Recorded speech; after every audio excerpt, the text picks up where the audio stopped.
The ventriloquist dummy. Jake thought the ventriloquist dummy he found at a thrift store was hilarious. Its wooden smile and glassy eyes were creepy, sure, but it would be the perfect gag to scare his friends. That night, he set it on a chair in his living room and went to bed. Around 3 a.m., a faint, muffled chuckle woke him. Jake sat up, heart pounding, and strained to hear it again. The sound came from the living room. He grabbed a flashlight and crept out of his bedroom, nerves on edge. The dummy wasn't in the chair. Instead, it was sitting on the couch, its painted smile somehow looking wider. A chill ran down Jake's spine as he noticed something in its lap, a kitchen knife, its blade catching the faint moonlight. "What the hell?" Jake whispered, backing away.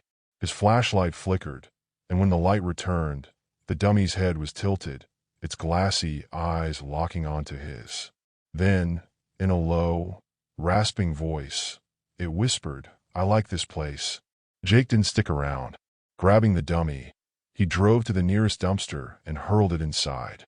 Feeling a rush of relief, he returned home, trying to convince himself it had all been a nightmare. But when Jake walked into his living room, his blood ran cold. The dummy was back, sitting in the same chair where he'd left it the night before. The knife wasn't on its lap anymore. It was now stuck upright in the armrest, as if marking its claim. Jake left the house and didn't return that night.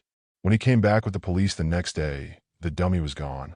For the next week, Jake stayed with a friend, trying to move on. But each night, he dreamed of the dummy, its painted face grinning at him from a shadowed corner. One morning, he woke to find it sitting at the foot of his bed. This time, it didn't whisper. It just stared, its wooden fingers slowly tapping the blade of the knife.